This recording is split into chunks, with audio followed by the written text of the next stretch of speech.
Olá, eu sou Ana Luísa Prudente, este é o Planeta Cívico, com o empreendedorismo de impacto cívico socioambiental. O Cívico é uma comunidade que trabalha para gerar um impacto positivo no mundo. Nosso podcast abre diálogos e dá força para as inúmeras transformações que estão acontecendo aqui e pelo mundo. Neste primeiro programa dessa temporada, primeiro queria desejar um feliz ano novo, para todo mundo, que seja um 2022 repleto de inovação e impacto socioambiental. E a gente começa com um episódio que é realmente fundamental, que é o ODS 9. O tema central é construir infraestrutura resiliente, promover a industrialização inclusiva e sustentável e fomentar a inovação. Aí alguns tópicos aqui da Agenda 2030 da ONU, Então, até 2030, desenvolver infraestrutura de qualidade, confiável, sustentável e resiliente, incluindo infraestrutura regional e transfronteiriça, para apoiar o desenvolvimento econômico e o bem-estar humano, com foco no acesso equitativo e a preços acessíveis para todos. Promover a industrialização inclusiva e sustentável e até 2030 aumentar significativamente a participação da indústria no emprego e no produto interno bruto, de acordo com as circunstâncias nacionais, e dobrar sua participação nos países de menor desenvolvimento relativo.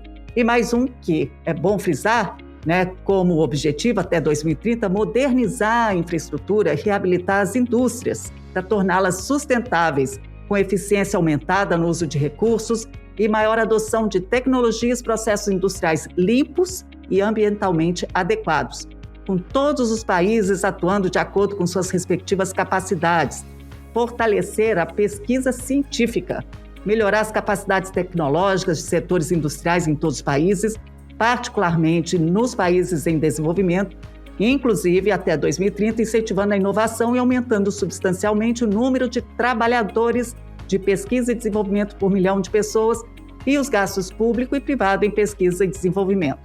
Uau! Para falar sobre o Objetivo de Desenvolvimento Sustentável, que diz muito sobre as relações sociais e coletivas, convidamos duas referências em geração de impacto e inovação. Fernando Assad, cofundador da Vivenda, um premiado negócio social brasileiro que busca revolucionar o mercado de reformas habitacionais para a população de baixa renda. Eleito Jovem Empreendedor Social do Ano pela Folha de São Paulo e Fundação Schwab, é fellow da Choca e mestre em Administração de Empresas pela FEA USP. E o Fábio Miranda, cofundador do Instituto Favela da Paz, músico, pesquisador, permacultor, inventor em energias renováveis e gestor de projetos em tecnologias sustentáveis do Instituto Favela da Paz, onde desenvolveu múltiplos sistemas de energias sustentáveis e funcionais através de processos de conscientização ambiental e propagação de estratégias para uma cultura de paz. Criou o projeto Periferia Sustentável, que tem como foco a implementação de sistemas de energias renováveis e funcionais em comunidades periféricas da cidade de São Paulo e em todo o Brasil. Fábio e Fernando, primeiro, parabéns, pelas iniciativas incríveis e muito obrigada pela presença de vocês aqui no Planeta Cívico, esse planeta que a gente quer ver mais do que tudo acontecendo, E obrigada por compartilhar o conhecimento, experiência dentro dessa visão e desse objetivo, da infraestrutura resiliente, do que a gente falou ali no início, promoção da industrialização inclusiva e sustentável e fomento da inovação. Mas antes da gente começar, porque a gente tem coisa beça para falar, eu queria que vocês falassem um pouquinho sobre a jornada de cada um, a jornada de vida, como é que vocês acabaram ingressando nesse mundo de impacto socioambiental. Fernando, quer começar falando? Fique à vontade também para bater uma bola entre vocês. Posso começar assim, Ana, com o maior prazer. Bom, primeiro eu queria agradecer novamente o convite para essa prosa. É sempre bom trocar figurinha com boas cabeças, pessoas que a gente gosta e admira, Então, obrigadão pelo convite. A verdade é a seguinte, Ana, eu sempre, desde que eu me conheço por gente, tive interesse em dedicar minha vida a esse aspecto. Mas eu acho que, eventualmente, desde criança, quando ia fazer atividades mais assistencialistas, que eu aprendi com a minha mãe, entregar comida na rua para morador de rua, até depois na escola, quando, virei presidente do Grêmio Estudantil, reabrimos o Grêmio da escola, virei presidente do Grêmio, e mesmo na faculdade, em que vamos lá montar programa de alfabetização de adultos no campus do Butantã, aqui da USP, enfim. Para mim sempre foi muito claro que o meu lance era esse, né? Era trabalhar para fazer com que a gente avançasse aí na redução da desigualdade brasileira e tal. Então, as pessoas às vezes ficam com essa expectativa, qual que foi a sua grande estalo? Não teve o estalo. Já nasceu com estalo. Nasci brasileiro, de verdade, assim, né? Querendo fazer o trem avançar. Muito bom. Acho que é isso, resumidamente. E Fábio, você também já nasceu com esse estalo? Como é que foi para você a sua trajetória? Bem, queria fazer as honras aqui também, né, como o Fernando, agradecer pelo convite, né, acho que é tão importante a gente estar ligado nessa rede tão potente de pessoas que estão movendo as coisas. Eu acredito que a rede é o grande significado para tudo isso, né? Acho que ninguém nesse mundo faz nada sozinho, então somos nós, temos que fazer essa grande mudança. E eu fico muito feliz pelo convite. Bem, trajetória pessoal, é sempre, as pessoas perguntam, Fábio, de onde você veio? Eu falo, nasci, cresci e sobrevivi no Jardim Ângela. Porque se a gente for pegar o histórico, né, naquela época, o lugar mais bonito do mundo, aquela coisa toda, e era uma realidade constante naquela época. Só que é engraçado que, assim, uma coisa que eu ouvi do meu irmão, desde pequeno, ele falava assim, cara, vamos mudar esse lugar sem se mudar daqui, porque reclamar da escuridão é muito fácil, né? Então, de criança, a gente começou a perceber realmente que a gente tinha que trazer uma mudança para esse lugar. Então, foi que a gente começou a se despertar. E uma coisa que eu gosto muito, eu trabalho com tecnologia, mas para mim uma das tecnologias mais avançadas do mundo se chama música. Fernando, você já ouviu uma música, cara, que às vezes ela tá num outro idioma, assim, e de repente você escuta aquela música e você fala, cara, essa música é a música da minha vida, cara. Essa música tá mexendo comigo. E às vezes você não entende uma palavra. Já passou por essa situação, Fernando? Puta, é demais isso. E, cara, olha que poder, cara, que a música tem, né? Ela consegue tocar a gente não precisa entender, é só sentir. E foi dessa forma, cara, que a gente começou a perceber que a música tinha um impacto muito forte, né, nesse lugar, que tinha toda essa referência, a gente começou a mudar esse lugar. Então, assim, a minha trajetória pessoal, ela vem dessa coisa, né, dessa coisa do renascimento da música, e a música é legal que ela te ativa outros saberes, né, então, por exemplo, desde criança eu sempre fui o cara que gostava de desmontar as coisas para ver como que era por dentro, né, já tinha aquele espírito de professor Pardal, e a música foi esse chamariz, né, então eu tive a oportunidade de viajar para uma ecovila no sul de Portugal, chamada Tamera, fui para fazer música na época, Fernando, não fui para desenvolver tecnologias não, cara, eu fui lá a convite para fazer música. Quando eu cheguei nesse lugar, eu vi aquela potência de tecnologia, energias renováveis, né? Ele é engraçado que meu irmão, quando foi pra lá em 2009, ele foi primeiro que eu, ele me contava, Fábio, que tem uns negócios azul, cara, que pega a energia do sol e faz ele virar eletricidade. Pô, aqui tem um sistema que transforma a matéria orgânica em biogás, usa como gás de cozinha. Tem uma palavra chamada permacultura. Aí eu falava, o Cláudio tá ficando doido, coisa azul que pega energia do sol. Tá vendo coisa azul no que pega energia do sol, ficou doido, com certeza, né? Cara, quando eu cheguei lá que eu vi isso, eu falei, caramba, cara. Aí o estralo era, por que isso não tá na minha quebrada, cara? Por que isso não tá em outros lugares? Foi daí que eu comecei a virar essa chavinha, né, pesquisar sobre tudo isso e trazer isso pra dentro da comunidade onde eu estava e começar a trazer soluções de baixo custo pra esse lugar. Então, assim, a minha trajetória veio um pouco dessa coisa de despertar o professor Pardal dentro de si. Maravilhoso, maravilhoso, Fábio. Aí a música, a arte, cultura, né? Isso realmente são ferramentas mesmo, né? Para a gente despertar a consciência e fazer e se inspirar, né? Para fazer o que a gente precisa em termos de mudança, né? E é interessante você falando, que a gente está falando de territórios, quando fala infraestrutura, né? E a gente, às vezes, enxerga, por exemplo, a cidade, eu estava vendo uma matéria recentemente, como um lugar só, né? De um espaço que você está ali, né? Que vivendo e muito... né, como o termo que fala mediocêntrico, né, só dá uma classe média que está ali, então se preocupa só com aquele espaço, no entanto tem tantas potências e possibilidades em outros territórios que não estão bem assistidos, né? E eu acho que isso é um ponto aqui da nossa conversa, porque a gente vai falar, né, como é que a gente consegue lidar com uma industrialização inclusiva, né, sustentável, dentro de contextos muito diferentes, né? E trazendo essa visão que é para ser, claro, abraçada por todos, né?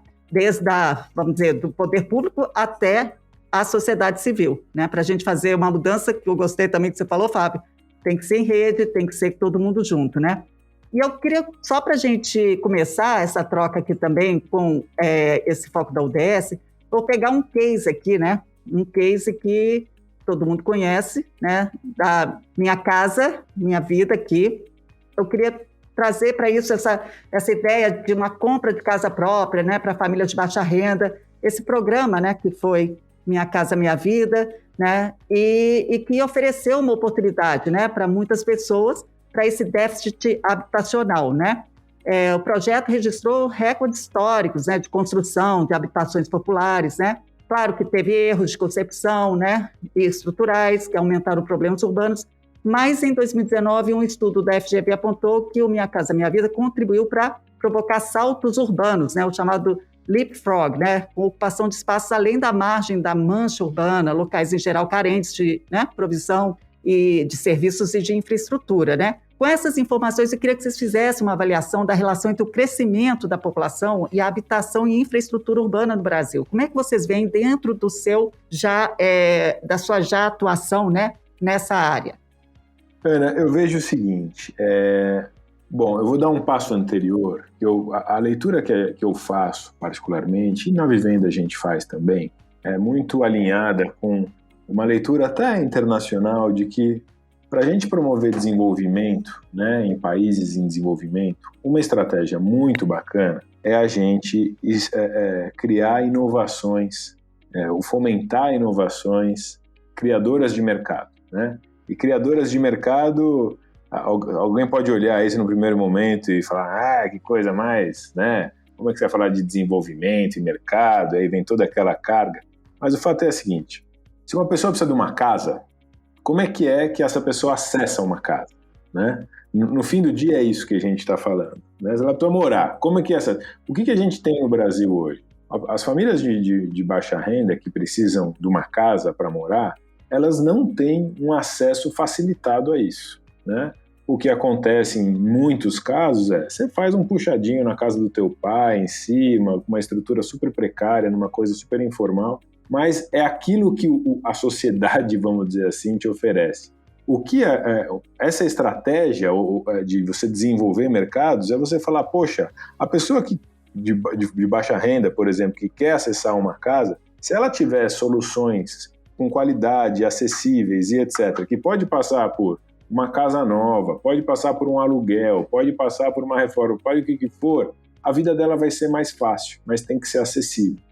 Então, o grande foco é a gente desenvolver esses sistemas ou esse mercado que facilitem a vida das pessoas e que promovam essa liberdade, vamos dizer assim, para ela tomar as decisões, né?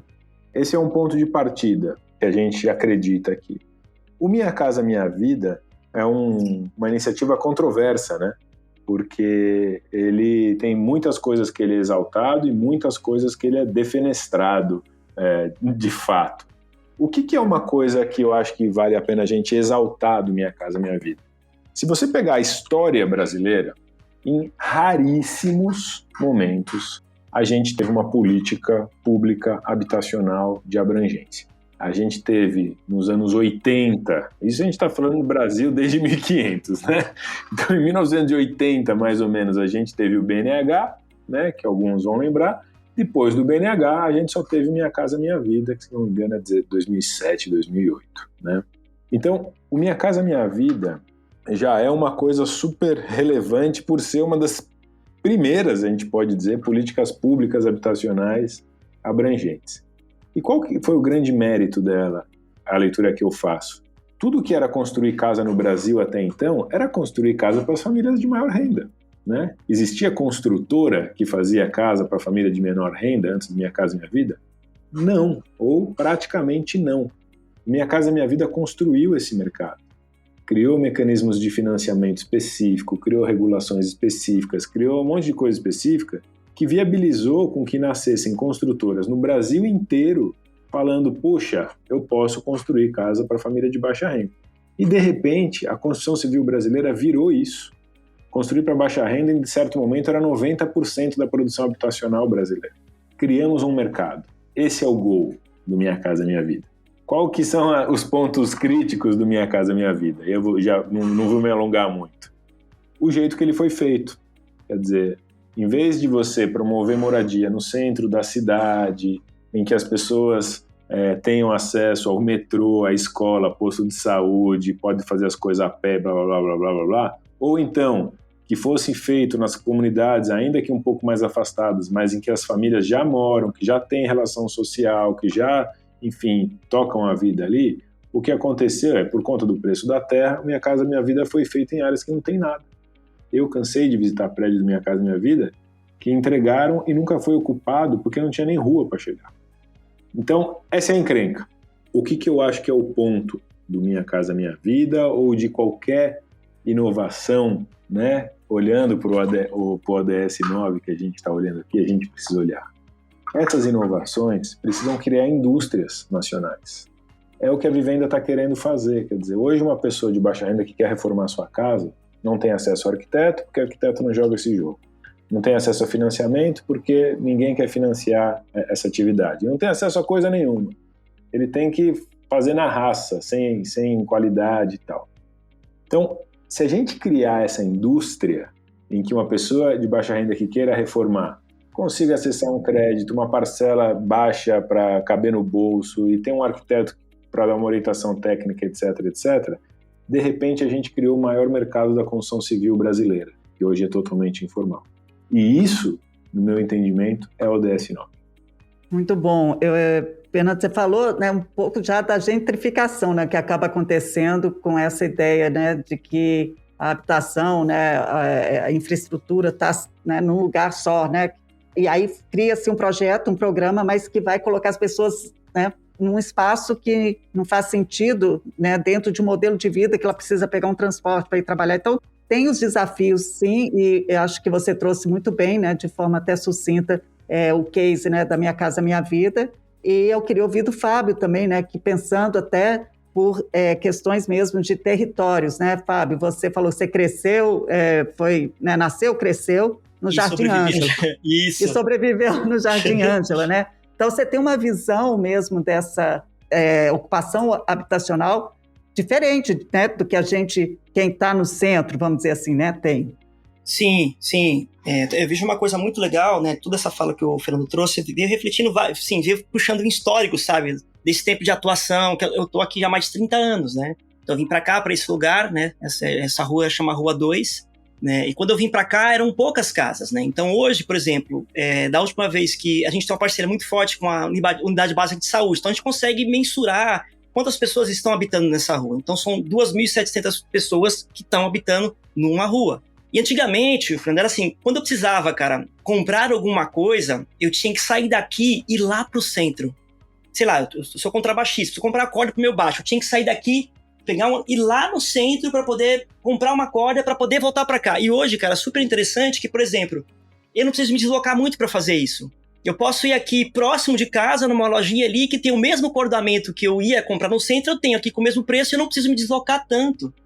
Então, essa coisa das pessoas terem essa acessibilidade, por exemplo, essa facilidade de estarem no território ao mesmo tempo, para você olhar e falar, caramba, eu posso ganhar muito tempo porque eu estou num lugar onde eu tenho muita facilidade de fazer as coisas. Cara, e hoje, o Jardim Ângela em si, né, teve todo aquele histórico, né, do lugar mais violento do mundo, mas, cara, hoje é uma grande potência a Zona Sul de São Paulo. Né? Você anda aqui na região do Jardim Ângela hoje, cara, você tem tanto comércio, tanta coisa, muito empreendedor local também. Então, por exemplo, hoje eu saio para comprar pão, eu vou comprar na padaria do Silvano ali embaixo. Se a do Silvano tá fechada, eu ando mais uns 100 metros, eu tenho a padaria do lado. Então, quer dizer, o bairro, cara, ele foi crescendo, né? Foi se tornando realmente essa potência comercial local aqui dentro. Então, isso, cara, eu vejo como um grande propósito. As pessoas têm que estar no seu lugar de origem. Outra coisa também, tem muitas pessoas, cara, que às vezes, né, o pai tá ali, deixou a casa, aí a pessoa vai e constrói, e aí faz o puxadinho em cima, e aí o primo mora, e aí vai acontecendo isso, né? Então imagina quando as pessoas têm que sair desse lugar onde tem uma base, né? Tem toda uma questão ali de uma família inteira que habitou naquele lugar. Você tem que tirar essa pessoa para ir para outro lugar, cara. Você tá tirando uma vida inteira de um histórico, né? Você mexe com toda, né, uma cadeia de pessoas, enfim, né, de história mesmo e potência, como você falou. Eu queria só também trazer aqui, né, Fábio, que o Instituto Favela da Paz foi considerado na COP26 agora como uma das instituições mais sustentáveis do mundo, né? Por utilizar tecnologias acessíveis e de baixo custo, né? Sim. Impactando a vida da comunidade. Queria que você falasse um pouco disso, assim. Como é que é o trabalho de vocês? Hoje o Favela da Paz, eu falo que eu sempre gosto de trazer que é o Instituto e Morada, né? Então, por exemplo, hoje o Favela da Paz, todas as iniciativas que a gente tem, que a gente vai de A a Z, né, de cultura, alimentação, tecnologia, tudo isso é no lugar onde eu moro. Por exemplo, eu estou falando do meu laboratório aqui, que é o quintal da minha casa. Então, a gente tem esse histórico de estar enraizado nessa comunidade, né? Então, a gente está aqui há muito tempo. Então, todo o trabalho que a gente faz na questão da tecnologia, né, com periferia sustentável, na questão da alimentação saudável com o projeto VGArt, os projetos de música, né, que a gente tem essa base muito forte da música, quando a gente recebeu a indicação para estar na COP26, não era só para a questão também das energias, né, o Zero Energy, a energia solar, mas pelo trabalho comunitário que a gente vem fazendo de base aqui, né?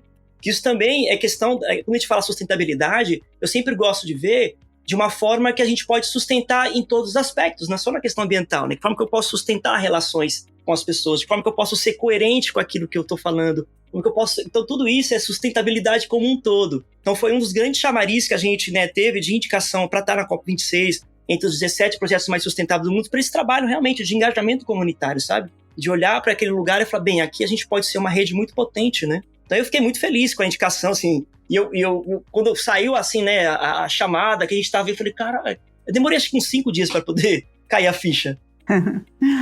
Você vê que aquela pedrinha, né, que joga no lago acaba reverberando, né? Você faz um trabalho ali consistente e que você falou enraizado, não saíram, né, do Jardim Ângela. Você e seu irmão, né, enxergaram a potência e trabalharam em cima disso, né? O que é realmente... Você pensar, né, do ponto de vista que a gente tem como desafio no mundo, pensar localmente, né, e fazer um impacto globalmente, porque isso é o que acaba acontecendo, né? E aí, nessa sua jornada, e aí trazendo também o Fernando, né, eu imagino que assim, muitas histórias vocês já se depararam, né, histórias de pessoas, de transformação de vidas, né? A gente está falando de essa coisa da infraestrutura e como você falou, né, Fábio, da sustentabilidade não passa só pela uma sustentabilidade ambiental, mas tem essa dos relacionamentos, né? A gente fala muito aqui no Cívico desse capitalismo regenerativo, né? Que tudo que a gente faz deveria regenerar, né, as relações interpessoais e o planeta, né? Fernando, vocês têm uma longa estrada já vivendo, né? E o que para você, nessa jornada, mesmo atuando, né, desenvolvendo soluções para reduzir esse déficit habitacional qualitativo, né, de forma que todas as famílias brasileiras possam viver em moradias mais dignas, né? Queria que você trouxesse uma história ou um caso mesmo que tenha marcado você. Poxa vida, hein, Ana? Cara, histórias é tão bom, né, Fernanda? São várias?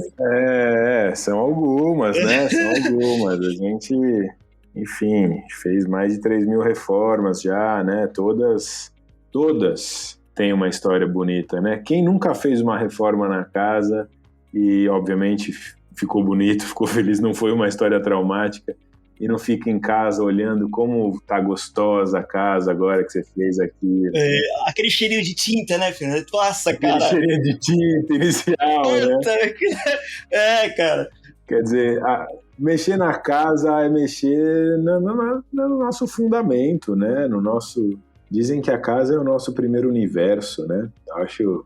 É bonito, sabe lá que casa a gente está falando, mas enfim, essa casa que a gente habita física aqui também é, né, um pequeno universo, então o impacto é sempre muito grande, né?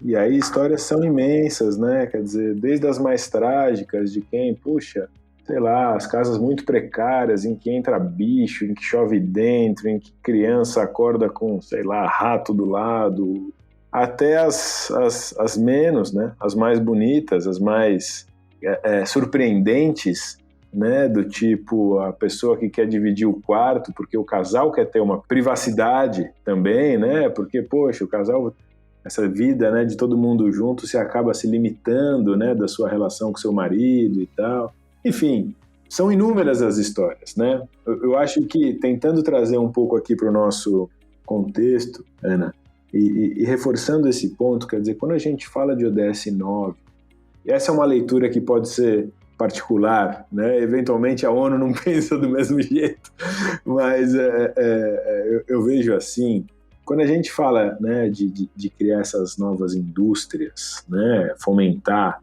essa infraestrutura e a inovação, a gente não pode esquecer nunca que isso tem que ser inclusivo, que isso tem que ser respeitando o meio ambiente, que isso tem que ser gerando bem-estar, né?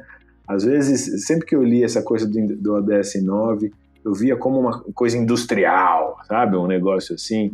E eu acho que a gente está num momento do mundo que mesmo as indústrias mais pesadonas, elas têm que colocar o ser humano e a casa do ser humano, que é esse planeta, no centro da discussão, para pensar em formas diferentes e inovadoras da gente fez o que a gente historicamente fez, né? E eu acho que esse é o ponto, sabe? Como que a gente faz as indústrias terem tantas boas histórias quanto o Fábio tem, ou quanto a gente coletou na Vivenda? Porque dá para chegar lá. É só a gente colocar as pessoas e o planeta no centro, sabe? Sim, maravilhoso, é isso. Eu acho que era esse o ponto, né? Quando a gente fala de moradia, a gente está falando de pessoas. Quando a gente fala de infraestrutura, a gente está falando de pessoas, né? Tem aquela ideia da cidade inteligente, Smart City, né? Sim. Cidade inteligente é uma cidade que tenha, né, que as pessoas vivem com dignidade, né? Tenha saneamento para todo mundo, né? Acho que é um pouco essa visão que falta, talvez, né? Quando se pensa numa inovação ou numa estrutura mesmo, né, de cidade. A gente está aqui, o São Paulo comemorou agora 468 anos, né, em janeiro, mas atravessando aí provavelmente a mais grave crise de moradia da história. Isso segundo, eu estava lendo uma reportagem na Folha com a urbanista Raquel Ronick, né, que ela falando sobre isso. Né? Então, assim, se não colocar a pessoa no centro, a gente continua repetindo ou agravando, né, os problemas que já vêm sendo construídos de forma não inclusiva, né? E aí, Fábio, então eu ia passar para você exatamente pensando nisso, né? Que eu acho que o seu trabalho é muito com esse foco, né? E um foco de também coletivo, né? Você falou de rede. Como é que essas, vamos dizer, transformações, inovações com as potências que a gente tem, né, podem acontecer, na sua visão, de forma mais inclusiva? Poxa, e uma coisa que eu gostei muito é contar histórias. É muito mais interessante de você colocar números, porque histórias, cara, imagina, eu fico imaginando, por exemplo, a pessoa entrou em casa, aquele cheirinho de tinta, aquele quadrinho colocado, como que a gente vai mensurar o que aquela pessoa está passando? Isso a gente tem que contar como histórias. Eu sempre gosto dessa coisa, porque a história é tão legal, que é uma coisa que enche o seu coração. Quando você chega em casa, você começa a relembrar, caramba, que sensação boa que foi estar nesse lugar aqui com aquelas pessoas.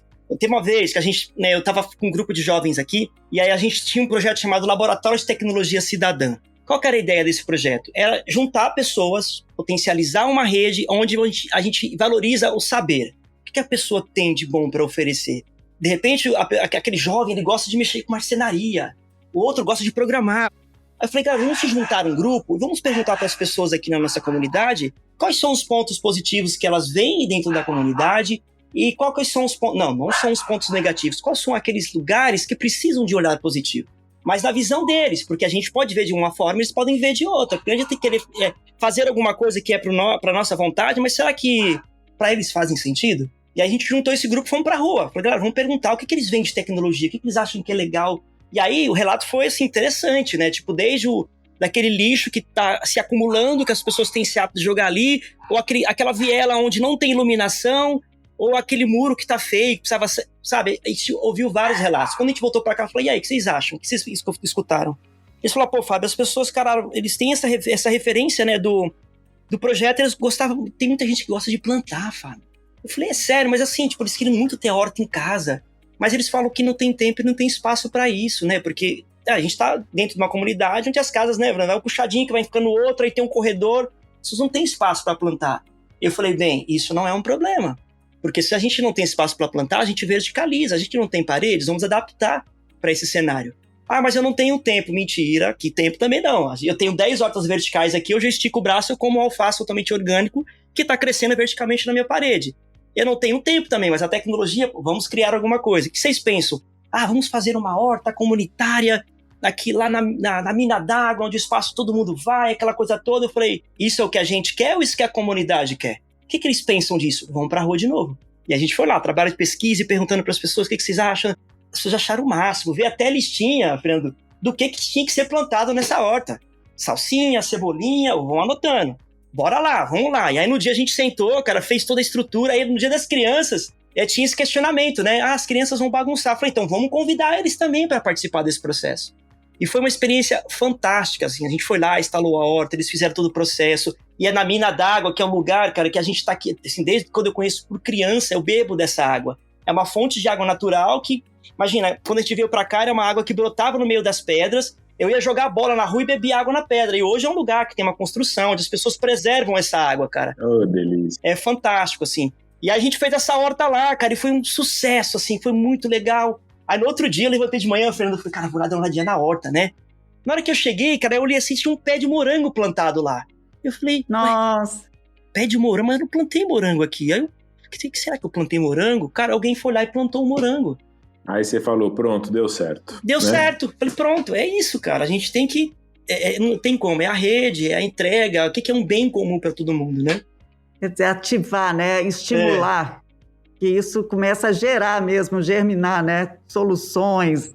Sim. Que incrível. E hoje existe... Então, essa horta é para que todos da área, da comunidade, podem fazer proveito, podem colher...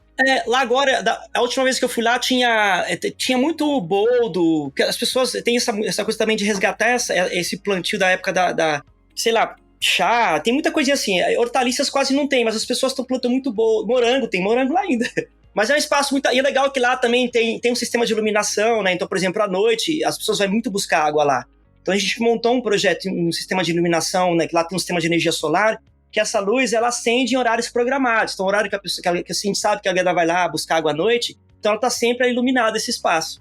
Que legal. Agora, antes de começar aqui o nosso papo, né, eu estava conversando com a Tata, né, a produtora aqui do podcast, sobre 2022, né? Que a gente não tinha se visto, aí feliz ano novo. Eu falei, nossa, é verdade. Passou muito rápido, né? 2020, ela falou, a segunda missão, né? Tipo assim. Aí falando um pouco, né, desse momento que a gente ainda vive, né, cenário pandêmico, né, que é ainda a gente está ainda nele, né?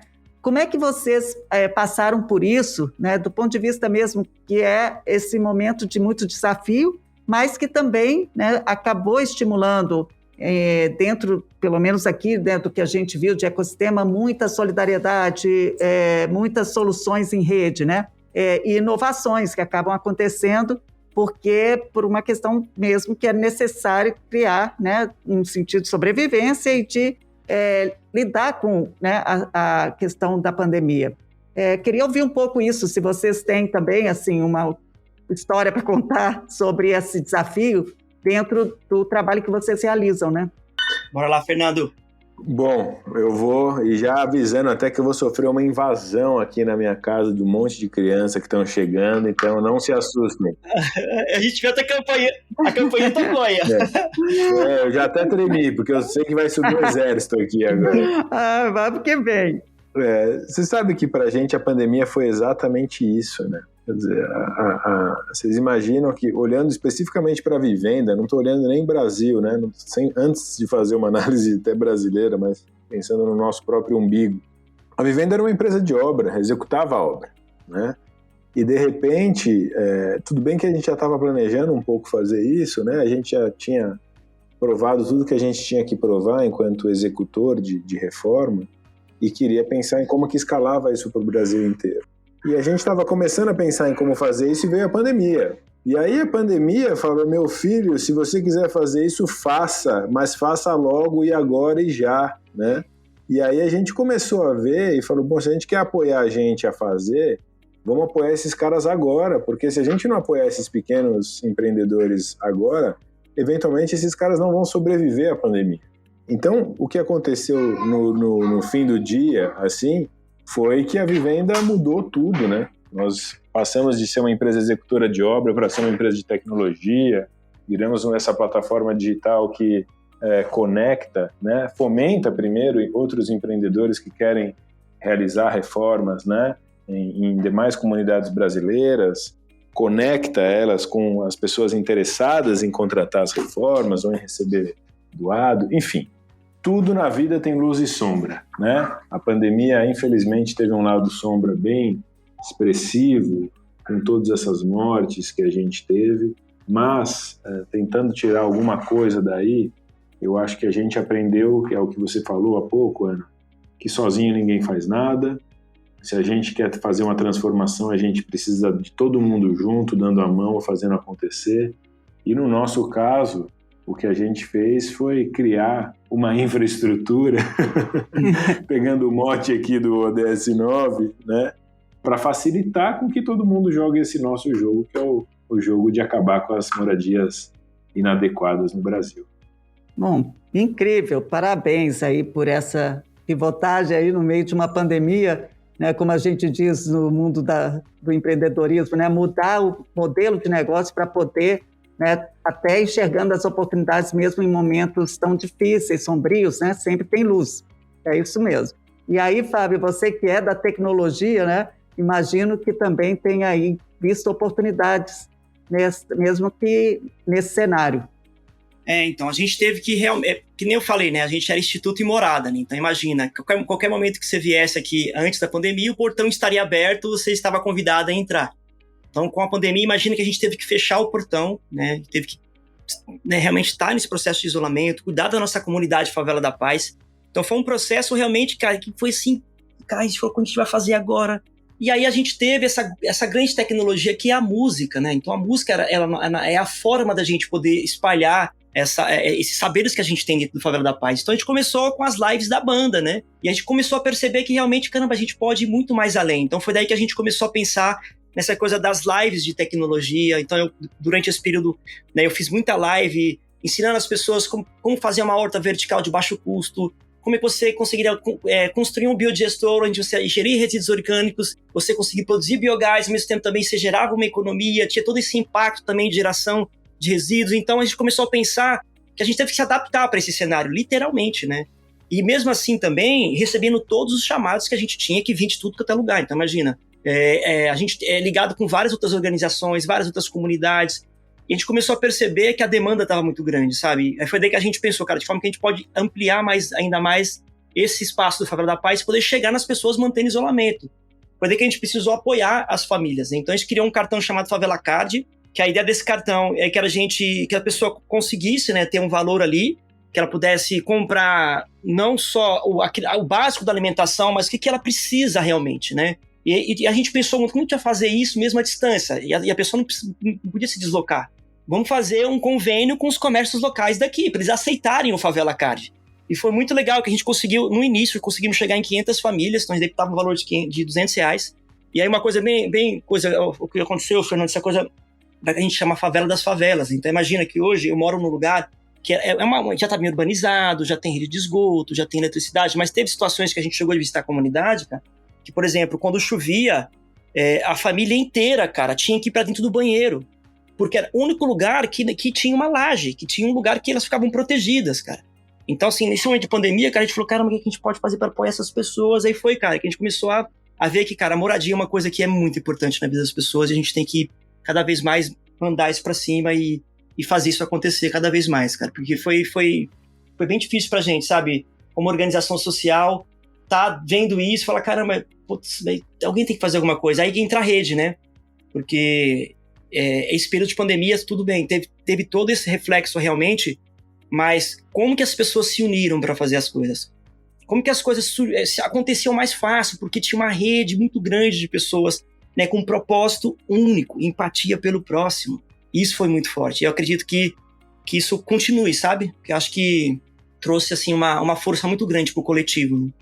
É isso, né? Aquela sensação de que não tem o melhor e o pior. Tá todo mundo na mesma roubada, vamos se ajudar, né? Sim, cara. Sim, eu vi muitas organizações, cara. A gente, no início aqui, Fernando, a gente teve uma demanda muito grande, né? Ainda mais na área da tecnologia, que a gente tem um laboratório de tecnologia, com impressora laser, com cortadora, com impressora 3D. E aí tinha aquela demanda muito grande, cara, de não ter EPI para os enfermeiros, para os médicos usar. Então chegou uma hora, cara, que eu tava aqui produzindo 100 face shields por dia. Uau! Né? Usando o maquinário que a gente tinha, lançamos uma campanha chamada Favela Maker, onde as pessoas podiam doar pra gente comprar o material. E assim, chegou uma hora que a gente tava fazendo 100 face shields por dia. Então, como tinha ligação com a UBS, o que eu fazia? Eu ligava na UBS pro gerente e falava assim, cara, onde tá a demanda? Onde precisa? Fábio, lá no Jardim São Luís, eles estão sem nada. Cara, a gente catava, botava no carro na caixa, ia lá, quantas? 50? Ia lá e entregava. A gente conseguiu chegar em 24 unidades de saúde aqui, cara, usando essa questão. E o legal que é essa coisa da rede, né? Então, por exemplo, a Face Shield que eu estava fazendo, eu recebi o projeto que estava numa plataforma aberta. Que massa. Que um cara lá de Brasília, do projeto chamado Me Viro, cara, ele criou a Face Shield e jogou na rede, galera. eu criei uma face shield que é de baixo custo e atende a demanda. Aí todo mundo baixou esse projeto e começou a fazer, cara. Isso é incrível, tá vendo? É exatamente essa economia que a gente quer ver, né, acontecer, colaborativa, né, que não tem, assim, o olhar é humano, né, como a gente falou aqui. Nossa, muito legal. Para a gente já ir finalizando esse papo sobre o ODS 9, eu queria que vocês trouxessem primeiro, assim, o que vocês enxergam para 2022, né, como um desejo que aconteça, e como é que quem está escutando a gente, né, nossos ouvintes, podem acessar, contribuir, né, e participar do trabalho que vocês desenvolvem? Bem, hoje o Favela da Paz, ele está planejando essa retomada agora, né? Depois desse tanto tempo parado, assim, parado entre aspas. A gente está movimentando, mas pensando como a gente pode voltar agora. Bem, a gente está agora para um projeto, assim, que eu falo que é o projeto maior, né, assim, do Instituto, né? Tem um intermediário ali, né, que é um projeto que eu estou tentando fazer da LabVan, que a ideia é que a gente construa um laboratório móvel que pode chegar em vários lugares. Mas pensando numa coisa assim, que está mais próxima, assim, que a gente está correndo agora, é a nova sede do Instituto Favela da Paz, né? Então a gente comprou um terreno em 2015, né? Esse terreno a gente comprou sem ideia nenhuma, Fernando, que a gente ia fazer lá, cara. Simplesmente comprando um terreno e falando, alguma coisa a gente vai ter que fazer. Aí surgiu essa vontade de ter um espaço onde a gente podia ampliar um pouco mais, a gente podia receber mais pessoas nesse espaço, né? Então a gente está agora para lançar a campanha da nova sede, né? Foi muito interessante que essa nova sede também ela foi premiada lá na Bienal de Veneza, né? Como uma sede totalmente autossustentável. A ideia da construção dessa sede, que ela também, cara, ela tem não só a construção da sede, que ela vem toda com uma pegada sustentável, todas as tecnologias que a gente implementa aqui nesse espaço vai ter lá num tamanho maior. Por exemplo, sistema de captação de água da chuva, energia solar, toda a parte de construção dela. Ela vai vir com todos tentando enquadrar na certificação LEED, né, que todo gerenciamento de resíduos, aquela coisa toda. Então a gente está pensando muito agora de trazer esse projeto à tona. Então, possivelmente, logo mais, a gente está divulgando aí nas redes sociais, né, essa nova sede que está para ser lançada, quem sabe, né? Esse ano, no começo do ano que vem, o universo vai ser favorável com a gente. Opa, vai sim, maravilhoso. Queremos conhecer. Já estou aqui pensando, né, como a gente vai poder participar disso. E aí, no dia de cortar a fitinha, eu quero todo mundo lá, hein? Opa, com o maior prazer, com o maior prazer. Você sabe uma curiosidade que nos une aqui, viu, Fábio? A gente também foi convidado a participar de uma Bienal de Veneza, de arquitetura de Veneza. Isso diz muito, né? Sim. Isso diz muito, eu acho, porque no fim das contas é isso, né? A gente tem esse grande desafio, né, da moradia precária, das favelas e tal, global, né? E as boas ideias para a gente avançar, né, com a qualidade de vida nesses espaços, eu acho que tem espaço, né? E aí, só para complementar, essa coisa que você trouxe, me trouxe uma reflexão muito legal, né, cara? Tipo, quebrada é quebrada em qualquer lugar, favela é favela em qualquer lugar. Por exemplo, eu tive a oportunidade de ir para Palestina, cara, e quando a gente chegou lá, a gente estava em Bethlehem, né, que é um lugar muito bonito, aquela coisa toda. Eu falei, a gente quer conhecer como que é a quebrada daqui. A gente quer colar numa favela que, como é que é? A gente quer ir lá, mas a favela aqui é nos campos de refugiados. Eu falei assim, não, a gente quer ir lá para conhecer o espaço. Cara, quando a gente chegou lá, não era muito diferente. A construção é diferente, mas sabe, você tá andando na rua, você vê um senhor assim, e fala, cara, que tiozinho parece o seu Luiz. Vizinho, né? Parece o seu Luiz lá da minha rua, cara. O rosto é diferente, mas você olhava que, a articulação dele, o jeito que ele... Parece o seu Luiz lá da minha rua. Aí você olhava um pouquinho mais, olha aqueles moleques jogando bola, tem outros moleques. Cara, não tem diferença, é a mesma coisa, cara. É isso mesmo. E é demais isso, né? Porque se a gente pega essa coisa da colaboração que a gente está falando, né? A gente consegue de fato ir integrando, né? Conectando os pontos, assim, para resolver os problemas que são comuns, né? É isso, pessoal. Muito obrigada, Fábio, Fernando. E você que está acompanhando esse podcast para saber mais sobre essas iniciativas incríveis, sigam Favela da Paz e a Vivenda no Instagram, @Instituto Favela da Paz e @Nova Vivenda. Eu sou Ana Luísa Prudente e este foi o Planeta Cívico, uma comunidade de empreendedorismo de causas. Acompanhe a gente nas redes sociais, @CívicoBR. O podcast Planeta Cívico é produzido pela agência Digitale. Acesse digitale.com.br/podcast.